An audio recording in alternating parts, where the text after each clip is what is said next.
And I want to move on now, thanks, Phil, to Senator Rand Paul of Kentucky. He is joining me from Bowling Green.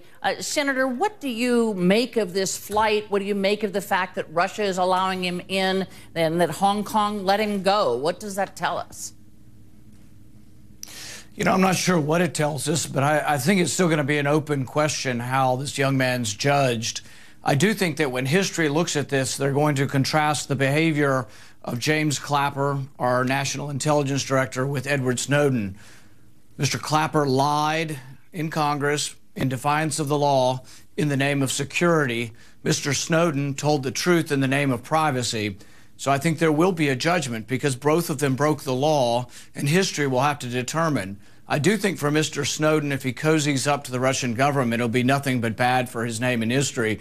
If he goes to an independent third country like Iceland, and if he refuses to talk to any sort of formal government about this, I think there's a chance that he'll be seen as an advocate of privacy. If he cozies up to either the Russian government, the Chinese government, or any of these governments that are perceived still as enemies of ours, I think that that'll be a real problem for him in history. So you are sympathetic to Edward Snowden. I wonder if you heard Senator Schumer say earlier, this guy is no hero here.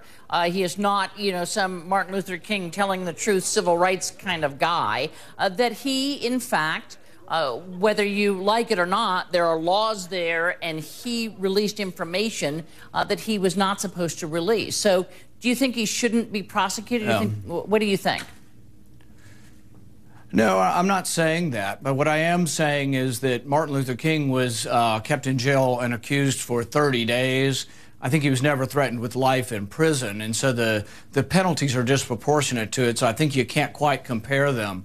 But I would say that Mr. Snowden hasn't lied to anyone. He did break his oath of office, but part of his oath of office is to the Constitution. And he believes that when James Clapper came in March, our National Director of Intelligence came and lied, that he was simply coming forward and telling the truth that your government was lying. And this is a big concern of mine because it makes me doubt the administration and their word to us when they come and talk to us, because they have now admitted that they will lie to us if they think it's in the name of national security. I believe that the Director Clapper has said that when he said the U.S. didn't spy on Americans or gather information wittingly, that he was talking about the PRISM program. But I want to move you on. No, he admitted that he lied, and he said he was saying the least of untruthful things. So he did admit that he lied.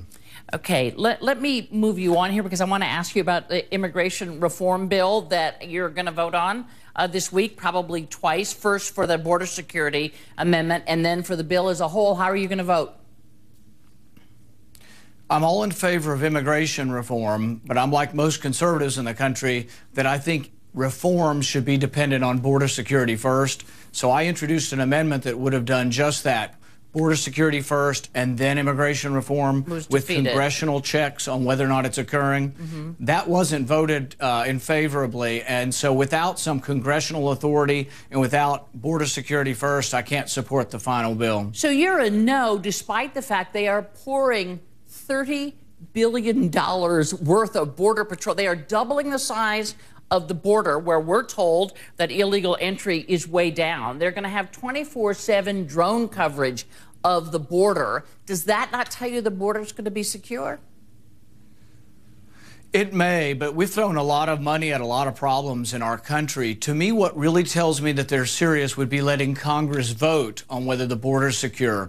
If the people in the country want to be assured that we will not get another 10 million people to come here illegally over the next decade, they have to believe that they get a vote through their Congress. If this is a done deal once the bill's over, and it's a done deal, we never get to revisit it because it'll be very difficult, I don't think we'll really get a truly secure border.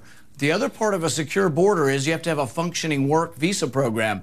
This bill puts new caps and allows less workers to come in to pick crops. That's where the illegal immigration is coming from. This bill will actually make that problem worse. Senator, part of the problem, of course, that people say of having Congress be able to say, yes, it's secure, go ahead and let's start legalizing some of the folks that are here, is that Congress is a pretty political place. And if you leave something that you think is a matter of numbers up to Capitol Hill, they will make it about politics. So if you put it in the hands of, say, and you think the president You think the president's not political? It won't always be Recently, he this released president. 1.3.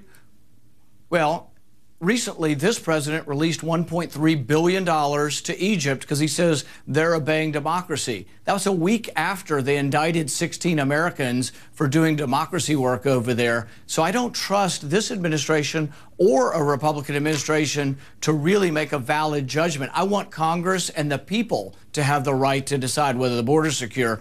Is that political? Yes, we live in a democracy, a democratic republic. It will be political no matter whether it's a president or Congress. And Senator, what do you say to those, including an editorial in the Wall Street Journal, that say there are just people who are against immigration reform, who don't want immigration reform, and are going to use border security as the excuse? What do you say to that criticism?